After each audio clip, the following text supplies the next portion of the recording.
Click the link in the description below for a chance to win 10 classic best-selling Law of Attraction books. We hope you enjoy this presentation. If so, please click the like button and click the subscribe button below to receive notification when we release new recordings. Richard Hargraves presents Imagination Creates Reality by Neville Goddard. This audio edition recorded 2023. Digitally narrated using the voice of Jeff Masters for buildingmentalmuscle.com. Copyright 2023 Iron Power Publishing. All rights reserved. Imagination Creates Reality by Neville Goddard.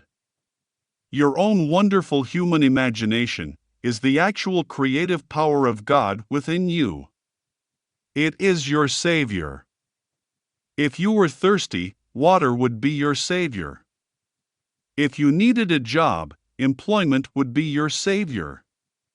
Your imagination is the power to save you from whatever circumstances you now find yourself. You can experience your heart's desire through the use of your imagination. Nothing is impossible to your imagination. Your imagination is unlimited in what it can accomplish. If you can imagine something, you can achieve it. Let me give you an example. If you were unable to walk and were confined to a wheelchair, you could close your eyes and imagine yourself running on the beach or wading in the water. If you would imagine yourself doing this until it took on the tones of reality, you could accomplish a healing that would allow you to actually walk or run. The way to use your imagination creatively is this. Relax in a chair or on a bed and close your eyes. First, determine what it is you wish to experience. Then, in this state of complete relaxation, bring to mind the end result of what it is you desire. In other words, if you were seeking a promotion at work, the end result might be that people would congratulate you on your promotion. You might move to a larger office. You would enjoy an increase in pay. Take any one of these events and, with your eyes closed, actually hear your friends congratulate you on your promotion. Feel their hand in yours as they tell you how happy they are for you. By actually feeling that you are being congratulated, your imagination will go to work to bring about that state in your outer world. You need not be concerned about how this will be accomplished. Your imagination will use whatever natural means are necessary to bring it about. I am the beginning and the end. My ways are past finding out.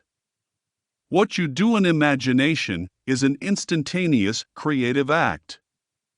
However, in this three-dimensional world, events appear in a time sequence. Therefore, it may take a short interval of time to realize in the outer world what you have just experienced in imagination. After you have performed this act in your imagination, open your eyes and go about your normal, natural affairs, confident that what you have done must come to fruition in your world. Make your inner conversations conform to your imaginal act. You have planted a seed, and you will soon see the harvest of that which you have sowed. When you go into your imagination, make sure that you are actually performing the action, hearing the words, touching the object, or smelling the aroma in your self-conceived drama. What you do in your imagination is not merely a daydream in which you see events in your mind's eye. You must enter the dream as if you were actually there. You must make then, now, and make there, here. To make this perfectly clear, imagine that you would experience driving a new car after you have achieved your goal. In that case, you would not merely see a new car in your mind's eye. You must actually enter the dream. Feel yourself seated behind the steering wheel. Smell the newness of the interior. Feel yourself enjoying a comfortable ride. Feel the happiness that would be yours after accomplishing your dream. That which you experience in imagination is an actual creative act. It is a fact in the fourth dimension of space, and will make its appearance in this three-dimensional world, just as surely as planting a seed will result in the growth of a particular plant. Once you have planted this seed in your imagination, do not uproot it by being anxious about how it will be accomplished. Each seed has its own appointed time. Some seeds take a few days, others a little longer. Feel confident that what you have planted will appear in your world. Your imagination will draw all that it needs to make your dream an actual reality. It takes others to play a part in order to accomplish your end. Your imagination will draw that person into your drama to play his or her part in the sequence of events. Your only responsibility is to remain faithful to your imaginal act until you experience it in your outer world. You can repeat your imaginal act each night before falling asleep. In fact, you may wish to enact this drama over and over again until it feels normal and natural to you as you drop off to sleep. Your imagination will work out the means to realize your dream while your conscious mind sleeps. Bring your five senses into play as you perform your imaginal activity. Actually, hear a friend's voice congratulating you, or feel yourself hugging that person. If you wanted a new piano, run your hand over the smooth wood, touch the keys, and listen to the sound. If you wanted to receive a dozen roses, actually smell the fragrance and touch their velvety petals. Finally, you must be persistent in attaining your desire. Continue to imagine what you want until you have actually obtained it. You do nothing else to obtain your desire. If it is necessary to take some action, you will be led to do so in a normal, natural manner. You do not have to do anything to help bring it about. Remember that it is God Himself who is doing the work, and He knows exactly how to accomplish it. If you think of your desire during the day, give thanks that it is already an accomplished fact, because it is. Dream better than the best you know. 1 cause. Nothing is impossible. There are 2 ways to interpret this statement, both of which are correct. The obvious meaning is that it is possible to achieve anything you want. It can also be interpreted to mean that it is impossible for nothing to exist. Everything we are aware of or perceive in some way is something. It is inconceivable that something can come from nothing or that something can become nothing. It is a fact that nature abhors a vacuum and always rushes in to fill it with something. Some force or power created all that is. According to the Bible, creation is finished. Not only is creation finished, but God said it was good. Have you ever considered what God could have used to create all there is?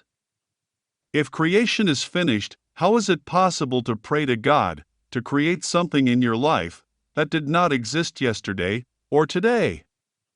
Is it difficult to believe that God said His creation was good? If all of creation is good, why do people experience problems, and how can wars, crime, starvation, and other undesirable conditions exist? The answers to these questions are contained within the following pages. Your understanding of these answers will enable you to see that it is impossible for nothing to exist. You will also see that you can obtain anything you desire, because nothing is impossible to the creative power that resides within you. You can be, and you can have all that you desire to be and to have. There is no limit to what you can accomplish for yourself and others. It doesn't matter what your present circumstances are. The principle you have unconsciously used to bring about the undesirable conditions in your life, can be consciously applied to make your every dream come true. Creation is finished and it is good. God created the earth and all that is in it, and God said it was good. Man has puzzled over these statements for centuries. If man really understood the meanings, he would not be confused, nor would he feel anxious about his past, present, or future. The understanding of these two statements would enable man to realize that he, alone, controls his actions and the circumstances of his life. Let us take the first statement. God created the earth and all that is in it. God is infinite, therefore, God must have been before any form came into being. What substance could he have used to create all that exists? There can be only one answer. God created everything that exists, from the only substance available, himself. God, thought, consciousness, spoke the word, and brought everything into being out of himself. Everything you perceive is made of the one substance, God. The one substance back of everything is energy, and that energy is God, or the Word. Although scientists and medical men can analyze the various chemicals of which the body is made, none can combine these chemicals to form a living person. Since God created all that is out of himself, it follows that God is the creator and the creation. God is expressing life through each and every one of us. It could not be otherwise. Let us take the second statement. God said that his creation was good. That statement has confused man, who believes that if God is good, another power must have created that which is not good. Yet, man also acknowledges that God is infinite, omnipotent, omnipresent, and omniscient. These qualities of God must include all forms, all events, and all situations. If it were possible to remove all that is discordant or inharmonious from the world, it would not be possible to experience the reverse of that condition. Perhaps this statement can be understood more easily if you will think of the principle of mathematics. In adding the sum of 5 and 6, it is possible to obtain the incorrect answer of 12. To eliminate that possibility, the number 12 would need to be removed from the whole of numbers. It would, therefore, be impossible to add 6 and reach the correct answer of 12. You can see that, by eliminating the possibility of a potential wrong answer, all numbers would eventually be eliminated, and mathematics would not be possible. However, just as mathematics exists and can be used by anyone who has gained an understanding of how to use the principle to obtain correct answers, so the principle of creation can be understood to obtain desired results. Because God has given all of us free will, you can choose the states you wish to occupy. God does not predetermine your fate, nor does God punish you for mistakes or misdeeds. Because a man may not understand the law of mathematics, he may be adversely affected when he makes a mistake in subtracting an amount in his check register. The law of mathematics is not punishing him. The law simply is, and can be used correctly or incorrectly. God has allowed you complete freedom to choose that which you will encounter. When you come to the realization that you are God in form and expression, you will seek to experience greater good and nobler purposes for yourself and others. In the beginning was the Word, and the Word was with God, and the Word was God. The Word is thought or imagination. God imagined the world into being and became that which he conceived. This is the principle on which all creation rests. Since God became man to give man life, man must contain that same creative principle within himself. The kingdom of heaven is within you. We have created our personal world through thought. If you are experiencing lack, limitation, illness, disharmony, or any other unwanted condition, you have either consciously or unconsciously brought these conditions into your experience. The majority of people do not realize that thought, belief, and imagination has created their individual worlds. There is no other cause for the conditions of your life. You may choose to disbelieve this, but whether you believe it or not, all that you behold in the outer world was conceived within your own consciousness prior to your experience of it. That which you think about with feeling, that which you believe to be true, and that which you imagine yourself to be or to have is the cause of everything in your personal world. You may believe that there is some other cause, you may blame others for your problems, you may believe that the events were wrought by fate or chance, but if you are objective and observe your own beliefs and thought patterns, you will see that your world accurately reflects all that you believe to be true of yourself and others. There is no one and nothing to change, but the ideas from which you think. We think from ideas that we consent to as true, and we imagine situations that match our beliefs. Consciousness is the only reality. It is the creative principle that brings into your experience the exact duplicate or reflection of that which you imagine to be true. The world in which we live mirrors all that we believe and imagine to be true, be it good, bad, or indifferent. The sooner that man rids himself of the belief in a second cause, the sooner will he realize that nothing happens to him except that which originates in his own consciousness. I do not deny that man believes that if he contracts a certain germ or virus, that he will manifest a particular illness or disease. If he contemplates the cause, he may conclude that it is because he came in contact with someone else who had the bug. He doesn't realize that in some way, his own feelings about health or illness attracted the illness he is experiencing. If viruses or germs were truly the cause of disease, everyone who came in contact with a particular virus would be affected.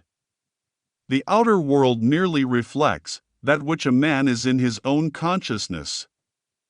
It doesn't matter what you have been taught, you can change your beliefs and so change the circumstances of your life. The Bible states that when you pray, believe that you have received, and you shall have it. Most of us have read that statement or heard it at some time. Few people have actually prayed in that manner. Have you ever been ill and prayed for health? If you needed money, did you believe when you prayed that you already had the sum you asked for? Most people pray to God to change something in their lives, or to give them something they do not have. If their prayers were not answered, they think that God had a reason for withholding that particular thing. They think that perhaps God didn't grant their request because He didn't want them to attain their desire, for some reason known only to God. Man sometimes thinks that God doesn't answer prayers because man is undeserving of that which he seeks. Man must learn to believe in that which he does not, at the moment, see in order to grant himself that which he desires to have. Man's prayers are always answered, for he always receives that which he believes. The law that governs prayer is impersonal. Belief is the condition necessary to realize the desire. No amount of pleas or ritual will bring about the fulfillment of your desires, other than the belief that you are, or have that which you want. Faith is the substance of things hoped for, the evidence of things not seen. The full meaning of that statement must be understood. If the meaning were understood, man would have no problem in accomplishing his aims. Most men believe that nothing is impossible to God, that God could do anything, if he chose to do it. So, man believes he has faith in God, and prays to God for that which he wants.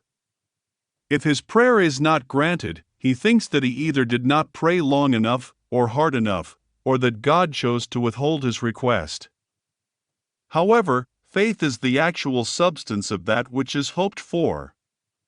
It is the evidence of the thing you want, which you do not see in the outer world.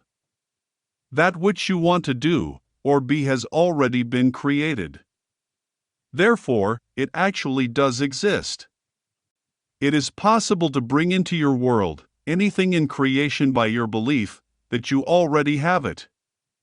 Faith that what you want is already a fact is the means by which you activate the invisible state. That state then is later reflected in your outer world. Creation is finished.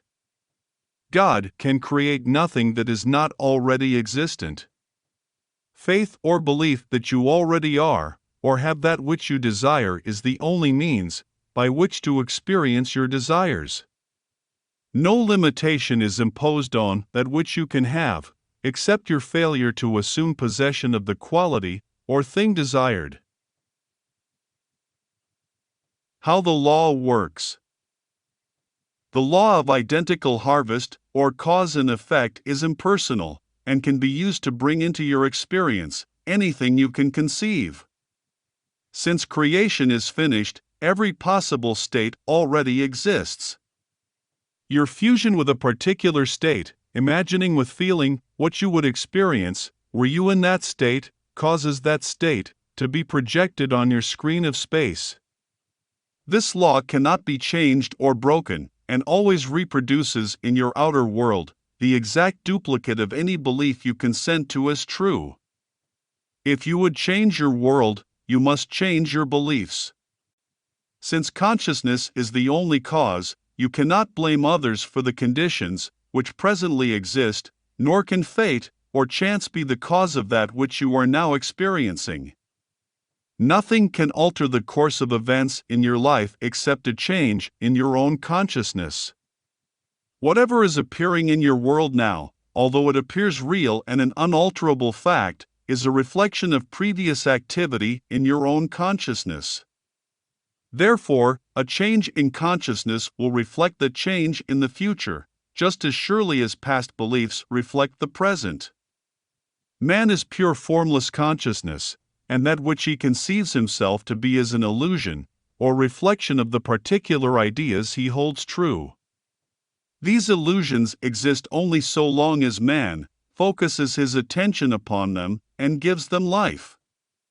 The conscious mind forms beliefs and opinions from the evidence of the senses or the perceived outer world. The creative power within each of us accepts as true that which the conscious mind impresses upon it.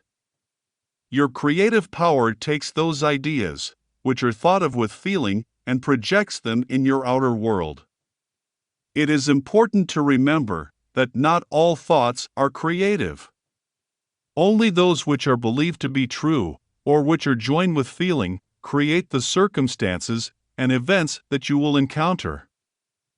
Therefore, emotions such as anger, fear, love, or joy are creative. You must guard the emotions which you allow to enter your consciousness, just as you would discriminate in allowing a stranger into your home. You cannot allow negative emotions to fill your mind without suffering the consequences of experiencing the state with which those emotions are joined. Fear of loss brings loss into your world.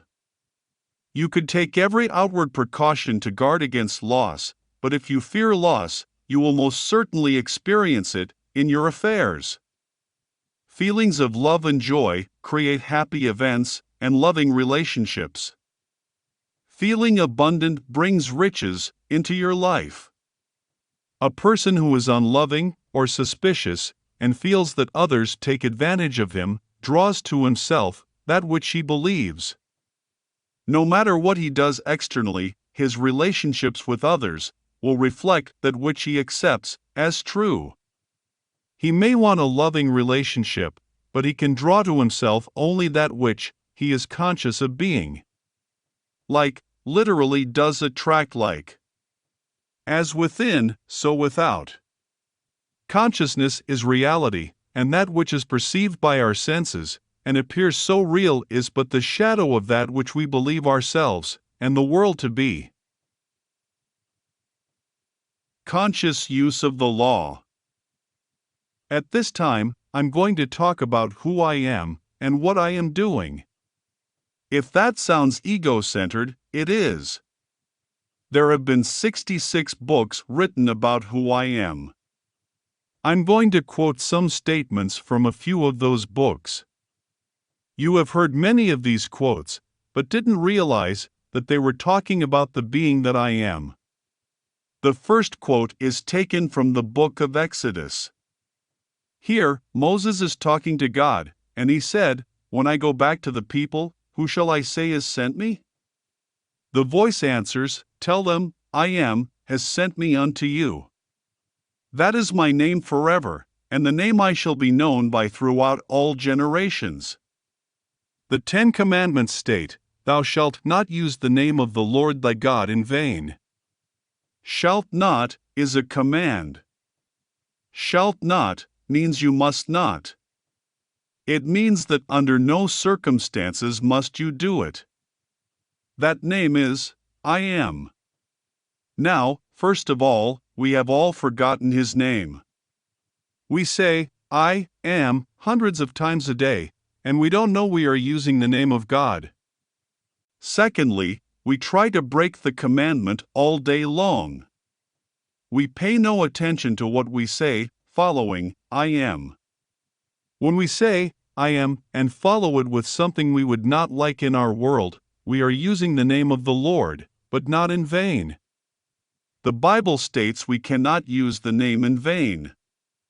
Nothing we say preceded by, I am, is in vain. That's his name. It is God himself, and because it is God, it is creative. God gave us himself.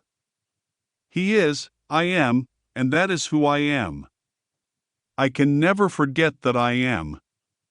I may forget who I am or where I am, but I can never forget that I exist. Whenever I say, I am is creating something. Prayer is believing that we have already received that which we ask. When I say, I am attaching my awareness of being to something. Now, you can lie and not believe what you are saying, but you cannot believe something about I am and not create it. We are creating morning, noon, and night by our I am statements.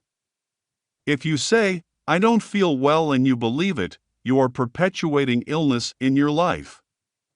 You must change those statements to, I feel wonderful.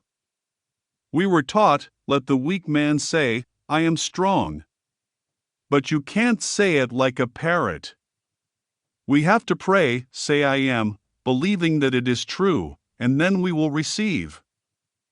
First, we must be like the watchman at the gate. We must watch every thought that contains, I am. If you are observant, you will see that you have created every circumstance and experience of your life. Another important word to watch is, if.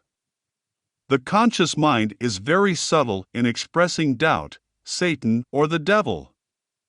We may be able to keep our minds focused on what we want by using positive I statements. If we are not careful, we may let a little if sneak in without recognizing its implication. We could say, I feel wonderful, but then follow it with, if the pain continues, however, I will see a doctor on Tuesday. Ifs are always followed by something negative, and that is simply doubt creeping in to steal the good seed we have sown. Remove the word if from your vocabulary, as it is not productive of that which you would like to reap. If puts everything in the past or future tense, and I always experience what I believe I am. I am is not future tense. Getting well is not being well. I must believe that I am already what I want to be. Remember, every word that goeth forth from my mouth shall not return unto me void. Do you believe it?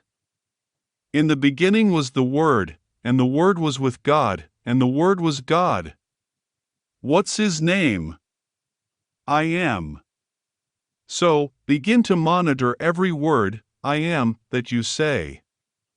Do you see a pattern? Don't the circumstances of your life reflect what you have been saying? You have been misusing the creative power that is God, I am. Now that you are aware of what you have been doing, watch every word and make it conform to what you wish to bring into your life.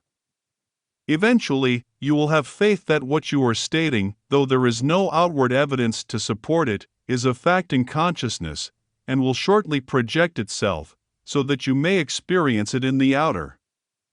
Knowing that God actually became you, because He is, I am, you must realize that you are using your power to create every time you use that name. Choice, free will. Creation is finished, and you have free will to choose the state you will occupy. Therefore, it is important to determine the ideas from which you think. Any concept that is accepted as true will externalize itself in your outer world. Choice of what you will focus your attention upon is the only free will that you can exercise. Once a thought is accepted and charged with feeling, the creative power within proceeds to externalize it. Whether your assumptions are conscious or unconscious, they direct all action to their fulfillment. It is a delusion that, other than assuming the feeling of the wish fulfilled, you can do anything to aid its realization. Your own wonderful human imagination determines the means it will use to bring your assumptions to fruition. Each of us is subject to a sea of ideas. We listen to the radio, watch the news on television, or hear some gossip. If what we observe calls forth an emotion, we have reacted and, thereby, planted a seed which will sprout at some future time. Thoughts do not recede into the past. Rather, they advance into the future to confront us, so that we may see that which we have planted either wisely or unwisely. It is a worthwhile exercise to awake in the morning and imagine yourself at the end of your day, having accomplished all that you wanted and feeling happy and contented. If there is a situation that you will encounter later in the day that is of concern to you, spend a few moments imagining the outcome you wish to experience. These imaginal activities will now advance into your future to reveal the harvest you so wisely planted. Desire. Desire is a gift of God. Man is required to do nothing more than accept the gift by simply giving thanks for the unseen reality before he observes it in his outer world. Through desire, God beckons us to lift our awareness to higher and higher levels of consciousness. During our journey through this dream of life, it is necessary to experience all possible states so that we may return as God, the Father, but enhanced by having experienced both good and evil. The desire to do more, to be more, and to have more than you are presently expressing is the urge for expansion. You may question whether a desire to kill or injure someone can be inspired by God. The answer is that no man actually desires to kill or harm another. He may wish to be free from that seeming other, and, through his limited understanding, he feels that the only way he can achieve such freedom is by destroying the other. Man does not realize that the desire for freedom contains within itself the power and the means to fulfill itself. Because of his lack of faith, man distorts these gifts from God. He does not realize that God, the wisdom and power within him, has ways that he, as man, knows not of, and those ways are past finding out. Learn to be grateful for the desires you have been given. They already exist and are ready for embodiment in your world. You are not called upon to do anything to aid their realization, except to free your mind of any doubt as to how they will come about, and completely accept them as you would a gift from a loved one. Be observant. The importance of objectively observing your thoughts cannot be stressed enough. It is easy to slip into thought patterns that can hinder us in achieving our desires. It then becomes easy to blame others or attribute our frustrations to second causes. Being a rather impatient person, I am usually anxious to get home after work, and I particularly dislike waiting in lines. I began to notice that no matter what time I chose to pick up a few items at the market, I would encounter problems at the check stand, such as price checks needing to be done, people writing checks who had trouble locating their identification, and various other kinds of delays. I found myself dreading these occasions, and I wanted to do something about this annoying situation. As I began to observe my thoughts, I found that, while standing in line, I would say to myself, "I always have to wait." Then I realized that those statements made over and over again had created that which I did not wish to experience. I consciously changed that statement to, "No matter when I stop at the market, I never have to wait." Of course, that new statement has worked just as well as the old negative one. As you begin to observe your thoughts, do not be discouraged if you find that your inner conversations do not match the way you would feel if you have achieved your goal. You must first become aware of what you are doing with your creative power before you can begin to change it. I ask you to go down to the potter's house and see what he is doing. If the vessel is spoiled, then rework it into the kind of vessel that will please you. As you begin observing your thoughts, you cannot avoid the realization that you alone are the cause of all that comes into your world. You, alone, can change it. Appearances. That which is confronting you in your world now is the result of your past thoughts, beliefs, feelings, and imaginal activity. These appearances will continue in being as long as you give them life through your conscious awareness of them. You must disregard the evidence of your senses as it pertains to any undesirable condition in your life. You must imagine and feel that you have already attained that which you want to experience rather than that which you do not want to continue in being. This may appear difficult, yet you have probably exercised this principle unconsciously to produce negative results. When I was in my early 20s, I found myself in a situation that was very unpleasant to me, and I wanted to get out of it. After attending a lecture by Neville, I waited to speak to him afterwards. I briefly told him of my unhappy circumstances and was hoping he would offer some advice as to how to change them. He smiled at me and said, "Don't accept it." At that time in my life, I did not fully grasp what Neville had been teaching. I thought he had misunderstood my question, and I tried to clarify my problem by stating that I had already made the choice to be in the situation I now found so unpleasant. Neville again smiled and said, "Don't accept it." I left his presence quite frustrated, thinking he had not understood my problem. I continued to read the 2 books I had by Neville. I gradually understood that regardless of the circumstances which surrounded me, I did not need to accept them as final. I began to imagine what I wanted, rather than focus my thoughts on my negative surroundings. An event took place 2 weeks after I began my imaginal acts that was instrumental in bringing about my heart's desire 5 months later, that of a brand new home. Meanwhile, the situation that had been so depressing to me improved, and I spent the next 5 months planning what I would do in my new home.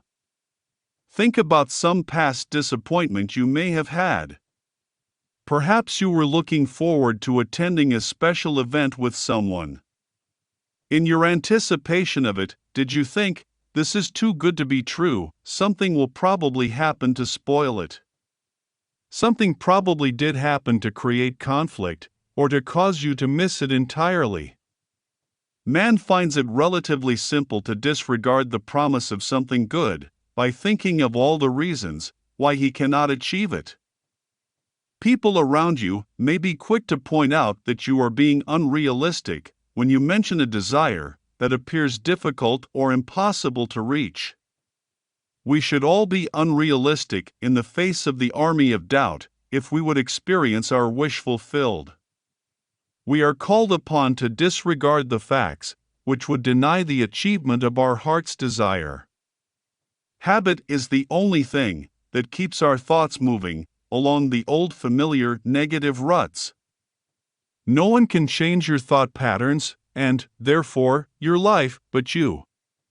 It is worth all the effort it may take to center your attention and feel as if you already possess that which you want in place of things as they are. Consciousness is the only cause and the only reality. Every negative experience was produced by first giving attention and feeling to that condition. What consciousness has made, it can unmake. Your responsibility is to impress upon your mind the change you wish to express.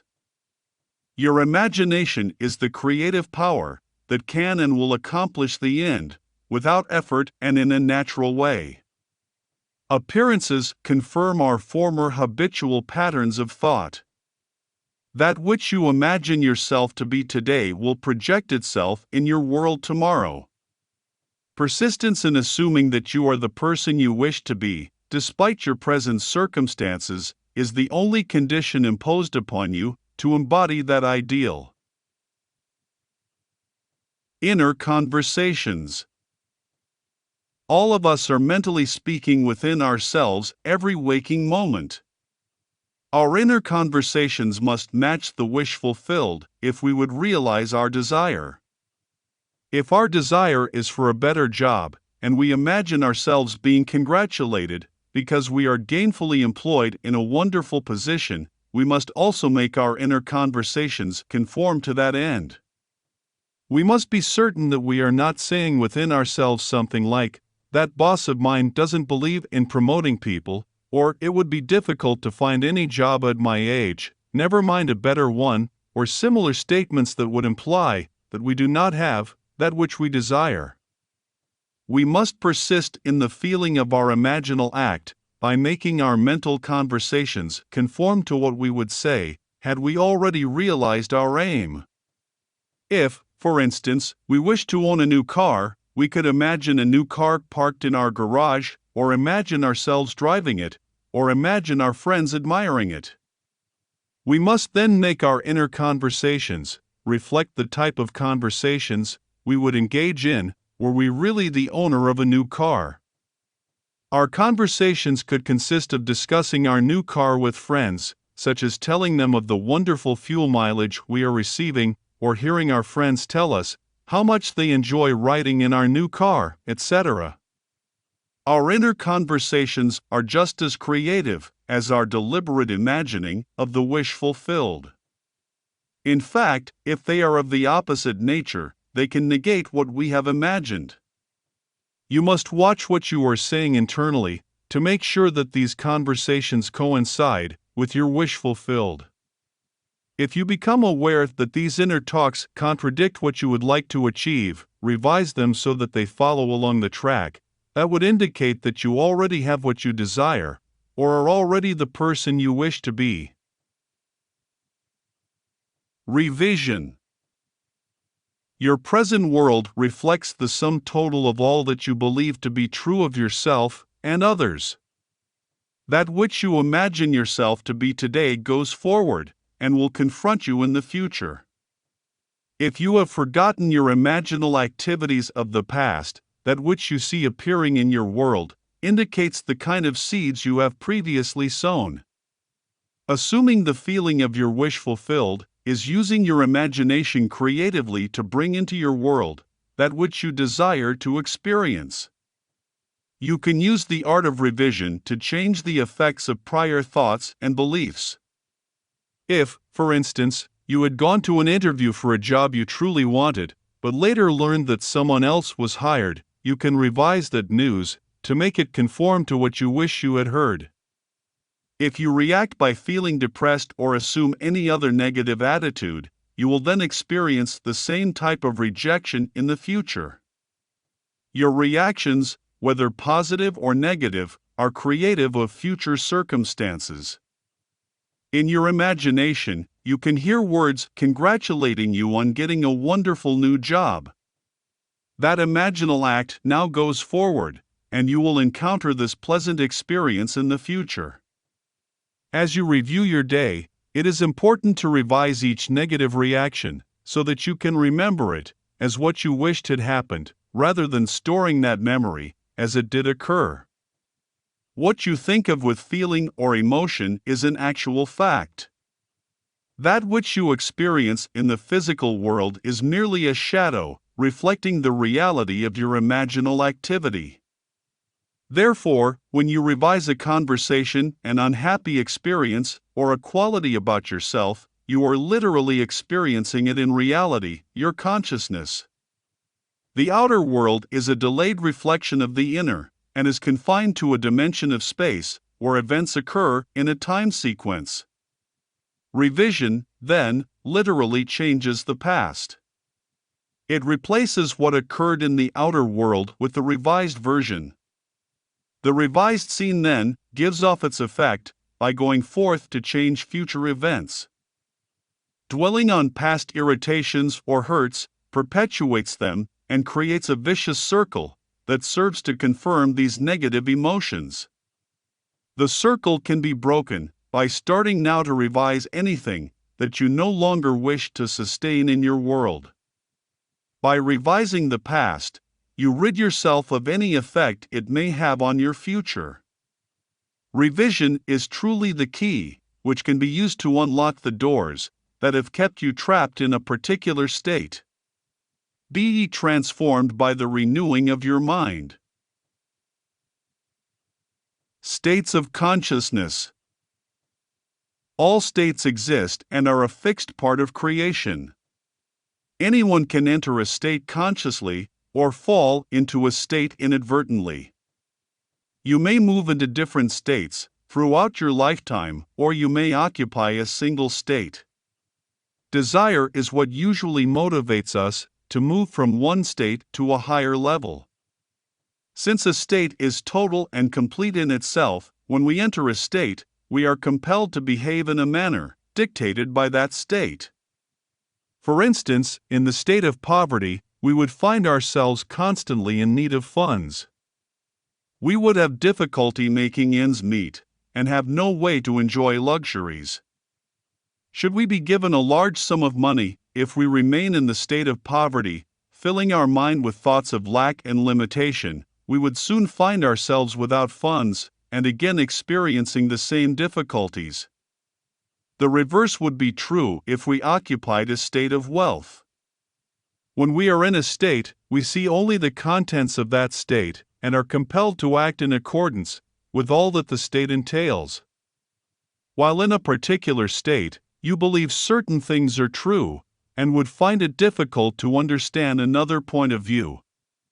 In the state of poverty, it is easy to focus your thoughts on the problems of providing food, shelter, and clothing. When you succeed in moving out of this state, you no longer find it difficult to acquire these things. Most people attribute this change of fortune to a change in circumstances.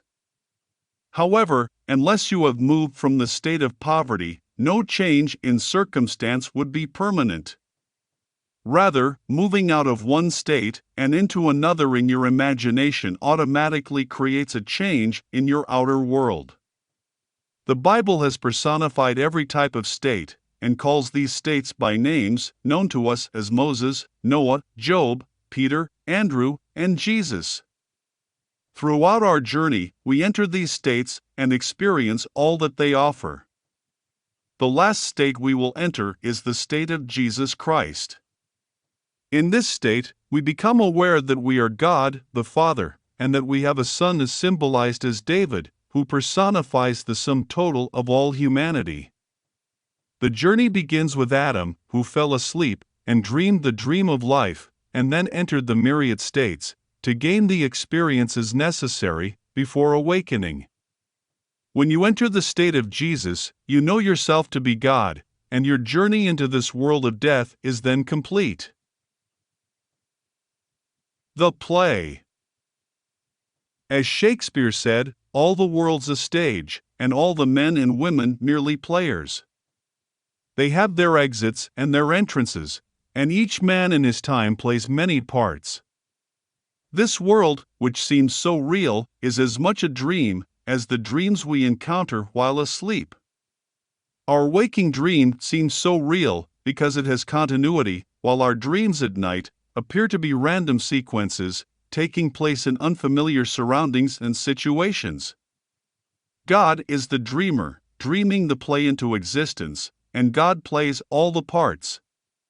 Everyone who appears in your world is God, playing that part for you, the author. No man comes unto me, save I call him. Each of us is writing his or her own script. If you are dissatisfied with the play, it is up to you to rewrite the script, to make it conform to your idea of what the play should be. You cannot demand that the actors in your play change the character they are portraying. All changes must take place in the mind of the author. If there is someone in your world who is the source of annoyance or irritation to you, that person has no choice but to play the part called for in your script. There is nothing you can do on the outside to bring about changes in another. You can use the art of revision to change a line of dialogue, to replace a certain character with another, and to write happy endings to the subplots of the play. When you begin to view this waking dream objectively, you will be able to verify that you have been the author of both the pleasant and unhappy acts in your play.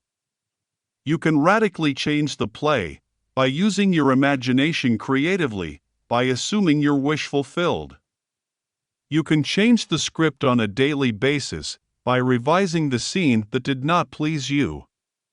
The character who disturbed you today will not do so tomorrow if you write the dialogue you wish to hear and alter that role in your imagination. When you awaken to know that you are God, the Father and author of this magnificent play, you will understand that each man in his time plays many parts. Your real purpose. God became you so completely that he forgot that he was God. In becoming man, God reached the limit of contraction and opacity. God totally forgets that he is God, in order to become and animate his creation, man. God then goes through all of the experiences of knowing good and evil, and even death, in confidence that man will eventually awake from this dream of life, to once again know that he is God. There is only God in the universe, fragmenting himself as humanity, and God plays all the parts in this time-space dream. Your own wonderful human imagination is God in action. I am is Christ in you, your Savior. And Christ is the power of God and the wisdom of God. God speaks to us through desire, urging us to reach higher and higher levels of awareness. Exercising his own wonderful human imagination to achieve these desires, man is actually experiencing God in action. Through faith in his imagination, man will eventually conclude that Christ, the power and wisdom of God, is within him as his imagination.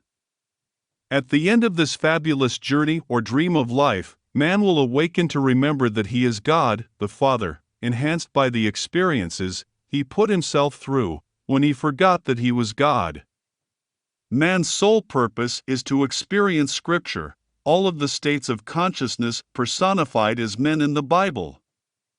Man's goal is to reach the state called Jesus Christ. Then he will know that he really is the Father, Jesus, and that his Son is Christ, all of humanity fused into one being. Man may have many goals in the meantime, to accumulate possessions, to become powerful, to become famous, or to express anything that he desires. Eventually, the hunger to know God will come upon him, and he will then have the experiences that are necessary to bring to his remembrance, that he truly is God, the Father. Case Histories. This story concerns a woman who will be referred to as Mrs. A.B.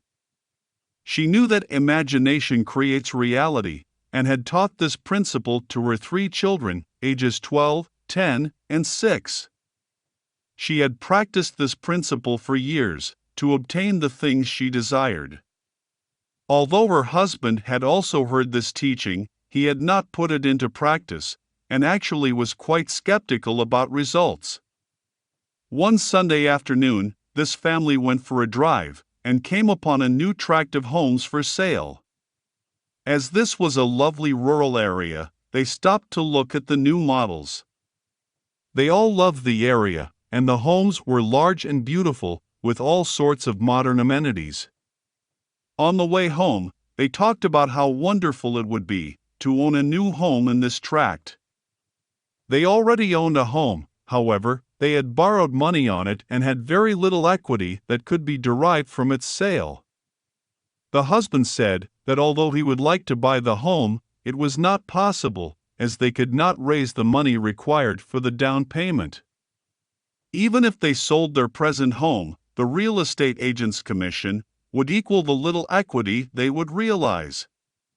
Mrs. A.B. told her husband that the only way they could obtain the down payment would be to sell their home on their own, thereby keeping the commission for themselves.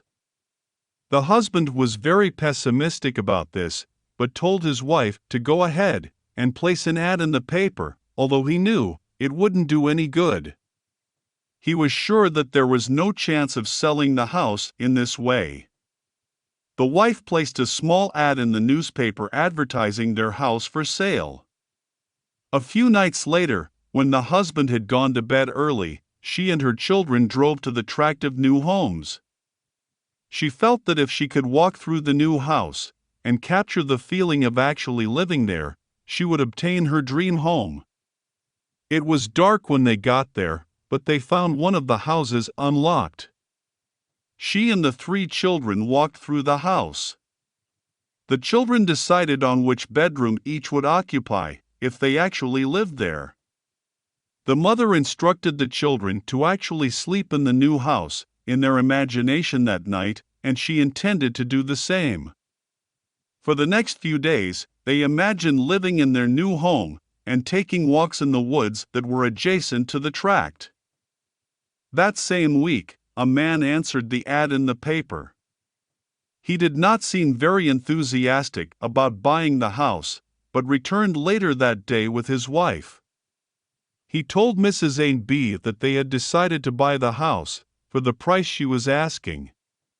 When Ms. A.B. expressed concern as to how they would go about placing the home in escrow, he told her that he was a real estate agent and would go through the company he worked for. This family received the exact amount of money necessary for a down payment on their new home. The escrow was very short, and the family moved into their new home a month later. Mrs. A.B. knew that if she imagined herself sleeping in her new home, she would eventually sleep there in the flesh. Her children also learned how to obtain their heart's desire through the use of imagination. Mrs. C.D. had recently been divorced and needed to work to support her children, as her husband refused to pay child support. Although her lawyer suggested taking him to court for non-payment, the woman did not wish to do this. As part of the divorce settlement, she was awarded a very old and not very reliable car. One Friday night, as she was driving home from work, it was raining very hard, and most intersections were flooded. She was about a mile from her home when she stopped at a stop sign. A truck coming toward her from the opposite direction went through the intersection, spraying a great deal of water as he drove past. The engine of the woman's car died, and she was unable to start it again. She removed her shoes before stepping out of her car, as the water was more than ankle deep. She raised the hood and began to dry off the distributor cap with her handkerchief. She was crying at this point, and her tears mingled with the rain. She finally got her car started and managed to get home to her children. She realized that it was necessary to have a dependable car if she was to work and support her children. She had no money for a down payment on a newer car, and she did not earn enough to make car payments. She went to work the following Monday, and a coworker asked her to go to lunch. The coworker had just purchased a new Pontiac Tempest and insisted that Mrs. C.D. drive her new car back to the office. Although Mrs. C.D. protested that she did not wish to drive someone's new car, she did get behind the wheel and drove back to work. While she was driving the new car, she captured the feeling that this was her car, and she felt the thrill of owning it. For the rest of the week, while she drove back and forth to work in her old car, Mrs. C.D. imagined that she was driving a brand new car of her own. The next Friday, Mrs. C.D.'s ex-husband called and asked if she would like to have a new car. This was the first time since their divorce several months earlier that he had offered to do anything for her, including paying child support. The ex-husband was now working for a new car dealership and told her that, as a salesman, he was eligible to buy a certain make of car for no money down, and with very low monthly payments. He said he was willing to make the monthly payments in lieu of child support, and asked her to come to the dealership to pick out the color she wanted. It just so happened that the make of car eligible for this special deal was a Pontiac Tempest, the same make and model as the car she had driven that belonged to her coworker. Mrs. C.D. was able to obtain, through her use of imagination, what she could never have obtained through her own efforts at that time. Her ex-husband, who had offered her no monetary support for months, was the avenue chosen to provide her with the car she needed. This is the story of Mrs. E.F., who had a desire to live near the ocean and used her imagination to fulfill her desire. She did not wish to sell her present home, but wanted to lease it for a year before making the decision to move to the beach permanently. Mrs. E.F. told two of her friends about her wish. One friend, who had used the principle of imagination, told Mrs. E.F. that she would imagine visiting her at the beach in her new home. 1 week later, Mrs. E.F. traveled to Hawaii for a scheduled vacation. While there, she received a call from a friend who lived in San Diego. This friend told Mrs. E.F. that a perfect little house had just come on the market as a year-round rental, and she thought this house would be perfect for Mrs. E.F. Her friend also said that this was a very desirable rental and that Mr. E.F. would need to make a decision immediately, as the rental would very likely not be available when she returned from Hawaii. Mrs. E.F. told her friend to tell the owners that she would take it, trusting her friend's recommendation. Upon Mrs. E.F.'s return from Hawaii, she told her grown daughter that she had decided to rent a house at the beach in San Diego. Her daughter called her later that day and said that the mother of a friend of hers wanted to lease a house. The woman came by the next day, said she loved the house, and would like to lease it for a year. Mrs. E.F. gave notice at work and was able to move within a month. Since she was a nurse, she had no trouble finding a wonderful new job at a nearby hospital. Mrs. E.F. has since bought a house near the ocean and has spent 17 happy years living at the beach. Mrs. E.F. imagined that she was living at the beach, and her friend imagined that she was visiting her there. They did this for 1 week. It is interesting that while she was on vacation in Hawaii, events moved swiftly to bring about her desire. She did nothing to find a new home, nor did she do anything to rent her present home. Imagination was able to draw the necessary people into her life so that her wish could be fulfilled. What should be done after we have imagined our wish fulfilled? Nothing. You think you can do something, you want to do something, but actually you can do nothing to bring it about. God, our own wonderful human imagination, knows what things are necessary to bring about our desires. It is only necessary to go to the end, to live in the end. My ways are past finding out. My ways are higher than your ways. If we trust our imagination, it will accomplish all that we ask of it. Imagination can do all things, have faith in it, and nothing shall be impossible to you. This story concerns a young man, referred to as EP, who was a wonderful athlete, and was good at many different sports. During this particular time in his life, he became interested in paddling outrigger canoes. He joined a team and was soon competing in local races. In his second year of pursuing this sport, he was on a team that competed in the 50-mile race from Molokai to Honolulu. The Hawaiian outrigger teams usually took first place and were considered unbeatable. EP's team came in seventh, and that was considered quite remarkable, considering the great number of teams that competed from all over the world, along with the Hawaiian participants. After this race, EP began imagining that his team had won the race.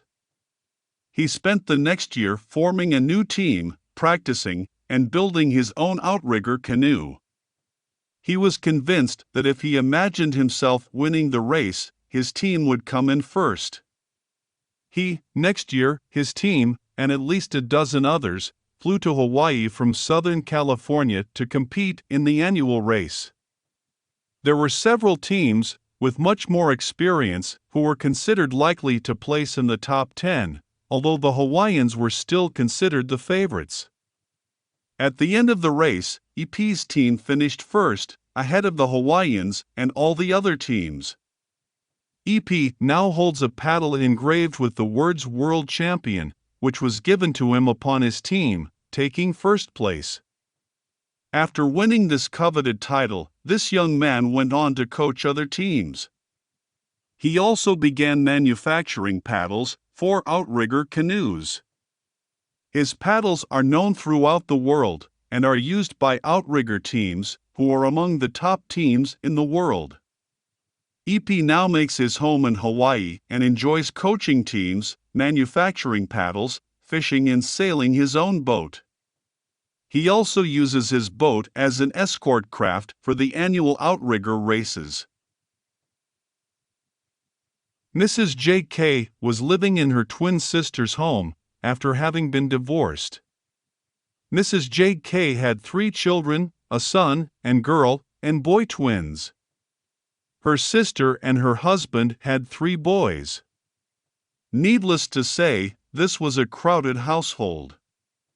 Mrs. J.K. was very desirous of getting married and living in her own home.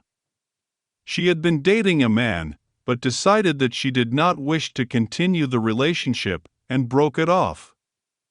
Many of her friends attempted to fix Mrs. J.K. up with eligible men they knew, but she was not interested in going on blind dates. Several of her friends commented that if she wished to meet an eligible man, she would need to get out and go places.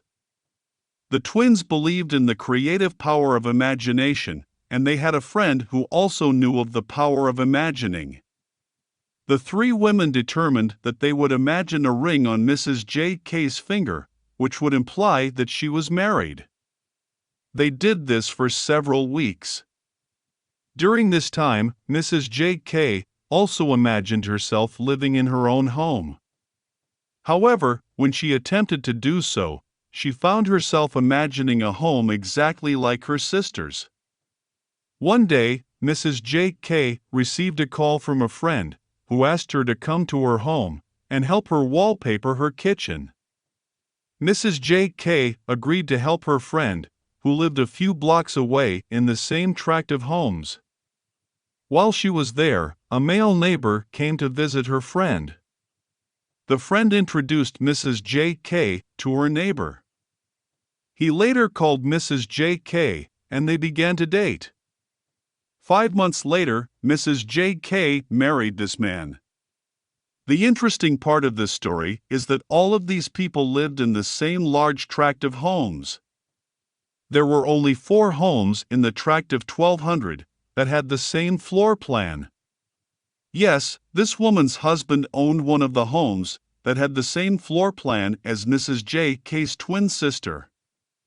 Even though Mrs. J.K. imagined herself living in her own home, she had only been able to imagine herself living in a house identical to her sister's. This is a story about the friend, Mrs. L.M., who had introduced Mrs. J.K. to her new husband.